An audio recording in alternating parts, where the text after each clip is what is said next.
কলকাতা টিভিতে আপনাদের সকলকে স্বাগত। আপনাদের সঙ্গে রয়েছে আমি অঙ্কুর। শুরু করছি সংবাদ সারাদিন। এই মুহূর্তের গুরুত্বপূর্ণ খবর। ভারতীয় জনতা পার্টির প্রার্থী অভিজিৎ গঙ্গোপাধ্যায়ের মন্তব্যে বিতর্ক সৃষ্টি হলো। মমতা বন্দ্যোপাধ্যায়কে কটাক্ষ করে মন্তব্য করেছেন প্রাক্তন বিচারপতি অভিজিৎ গঙ্গোপাধ্যায়। তার বক্তব্য, মোদি কাদের পরিবারে সংযোজন করছেন, মহিলা মুখ্যমন্ত্রীর মৃত্যু প্রার্থনা করছেন এরা। অভিজিৎ গঙ্গোপাধ্যায়ের বিরুদ্ধে অভিযোগ নির্বাচন কমিশনের দ্বারস্থ হয়েছে তৃণমূল কংগ্রেস। আপনাদের জানিয়ে রাখি, তমলুক কেন্দ্রে ভারতীয় জনতা পার্টির প্রার্থী অভিজিৎ গঙ্গোপাধ্যায় এবং তার যে ভিডিও, সেই একটি ভিডিও সামনে আসে। সেই ভিডিওতেই তার বক্তব্য, প্রধানমন্ত্রী নরেন্দ্র মোদী যাদের পরিবারে সংযোজন করছেন তারা মহিলা মুখ্যমন্ত্রীর মৃত্যুর প্রার্থনা করছেন, এমনটাই বক্তব্য অভিজিৎ গঙ্গোপাধ্যায়।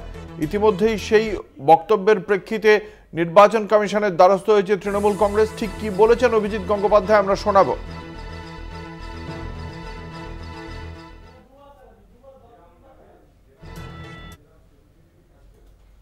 মমতা বন্দ্যোপাধ্যায়ের মনে হচ্ছে মৃত্যু ঘণ্টা বেজে গেছে মনে হচ্ছে।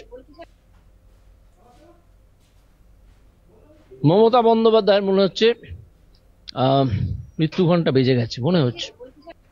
মমতা বন্দ্যোপাধ্যায়ের মনে হচ্ছে মৃত্যু ঘণ্টা বেজে গেছে মনে হচ্ছে। আপনারা শুনলেন প্রাক্তন বিচারপতি অভিজিৎ গঙ্গোপাধ্যায়, তমলুক কেন্দ্রে বিজেপির প্রার্থী। তার বক্তব্য, মমতা বন্দ্যোপাধ্যায়ের মৃত্যু ঘণ্টা বেজে গিয়েছে বলেই তার এই মুহূর্তে মনে হচ্ছে, সে কথাই তিনি জানিয়েছেন।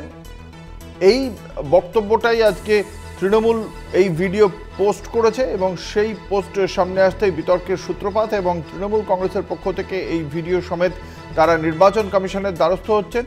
মুখ্যমন্ত্রী মমতা বন্দ্যোপাধ্যায়ের বিষয়ে এই যে কুমন্তব্য, তারই প্রতিবাদে তৃণমূল কংগ্রেস নির্বাচন কমিশনের দ্বারস্থ হচ্ছে। নির্বাচন কমিশন এই বিষয়ে ঠিক কি পদক্ষেপ করে সেদিকে তো অবশ্যই নজর থাকবে। ভারতীয় জনতা পার্টি কিভাবে দেখছে তাদের প্রার্থীর এই মন্তব্যকে, তাও অত্যন্ত গুরুত্বপূর্ণ।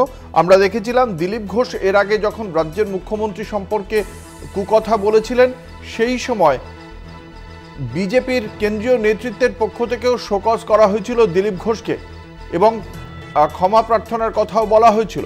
দিলীপ ঘোষ সর্বসমক্ষেই ক্ষমা চেয়েছিলেন, তারপরে তিনি তৃণমূল কংগ্রেসকে আরও বেশ কিছু প্রশ্ন ছুড়ে দেন, তা ভিন্ন, কিন্তু তাকে শোকজ করেছিল তার দল।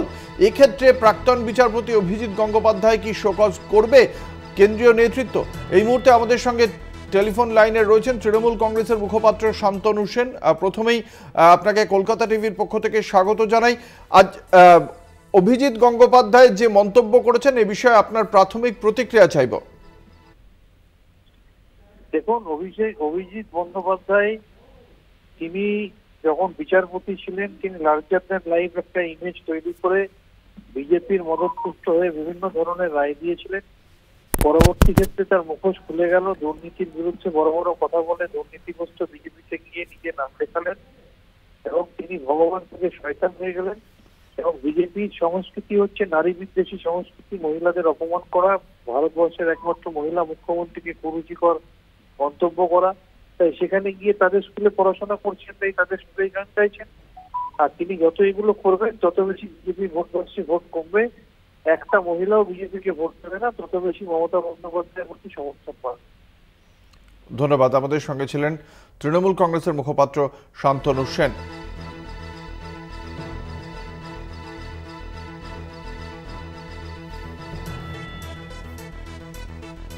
আপনাদের